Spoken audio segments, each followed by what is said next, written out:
বিহারের কুখ্যাত গ্যাংস্টার সুবোধ সিংকে ঘিরে কড়া নিরাপত্তা বলয়। আজ ফের একবার তাকে ব্যারাকপুর মহকুমা আদালতে পেশ করা হবে।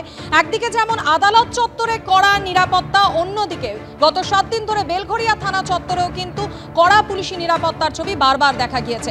এই সম্পর্কে আরো বিস্তারিত জানতে সরাসরি কথা বলে নেব। আমাদের সঙ্গে রয়েছেন প্রতিনিধি সমীরণ পাল।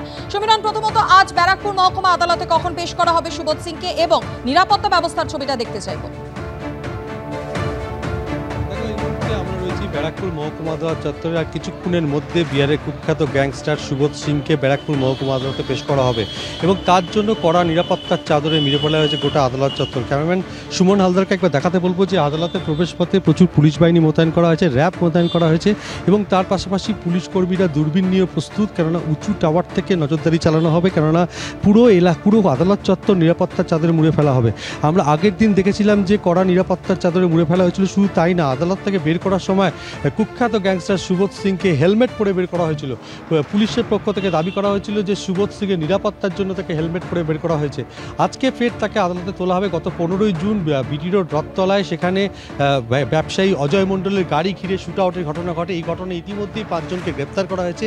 যেটা জানা যাচ্ছে তদন্তে যে গোটা ঘটনার ব্লুপ্রিন্ট তৈরি করা হয়েছিল বিহারের জেলে বসে কুখ্যাত গ্যাংস্টার সুবোধ সিং এবং তাকে সাহায্য করেছিল সেই বিহারের বেউর জেলের আরেক বন্দী কুখ্যাত দুষ্কৃতী রাওসান যাদব ওরফে তাতিয়া, এবং তাকেও ইতিমধ্যে বেলঘরিয়া থানার পুলিশ হেফাজতে নিয়েছে। তাদের দুজনকে মুখোমুখি বসিয়ে জেরাও পর্যন্ত করা হয়েছে এবং বেশ কিছু গুরুত্বপূর্ণ তথ্য এই মামলায় পাওয়া গেছে এবং আরও তাকে জেরা করা হবে এবং সেই কারণে নিজেদের হেফাজতে নিতে পারে বলে পুলিশ এমনটাই সূত্র মারফত। অবশ্যই আজ আদালতে কি হয় সেদিকে আমাদের নজর থাকবে। সমীরণ, ধন্যবাদ। খাস কলকাতায় ভর সন্ধেবেলায় এক প্রমোটারকে কুপিয়ে খুনের ঘটনা ঘটল। আনন্দপুরের উত্তর 55 গ্রামে এক প্রমোটারকে কুপিয়ে খুনের ঘটনা। গতকাল সন্ধ্যাবেলা তার বাড়িতে চড়া হয় 3 জন দুষ্কৃতী এবং তারপর প্রমোটার আরিফ খানের উপর চপার নিয়ে চড়া হয়। ন্যাশনাল মেডিকেলে আনার পর তার মৃত্যু হয়, এমনটাই খবর পুলিশ সূত্রে। ব্যবসায়িক শত্রুতার জেরে এই খুন, এমনটাই অনুমান পুলিশের। ঠিকাদার থেকে প্রমোটার হয়ে ওঠাই কি কাল হলো এই আরিফ খানের? আরিফকে খুনের পিছনে কি বড় কোনো মাথা রয়েছে? এই সমস্ত প্রশ্নের উত্তর খুঁজতে তদন্তে নেমেছে পুলিশ। তার পরিবারের সূত্রে ঠিক কি অভিযোগ করা হচ্ছে আরো বিস্তারিতভাবে জানতে সরাসরি কথা বলে নেব। আমাদের সঙ্গে রয়েছেন প্রতিনিধি হিন্দল দে। হিন্দল, পরিবারের কি অভিযোগ? দেখো, পরিবারের লোক যেটা বলছে যে আব্বাস বলে এক ব্যক্তি কিন্তু এর সঙ্গে যুক্ত রয়েছে, কিন্তু আব্বাসই এই আক্রমণ চালায় তেমনটা পুলিশও বলছে।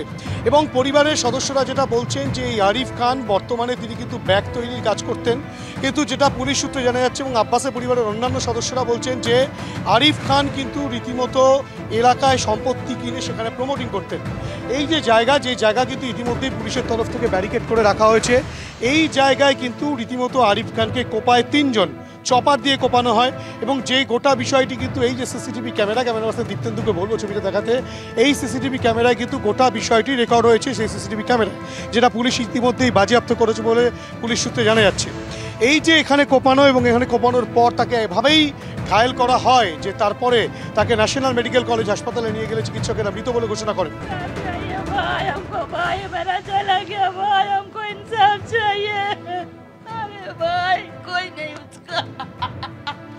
मेरा माँ बहुत मुसीबत से बड़ा की भाई,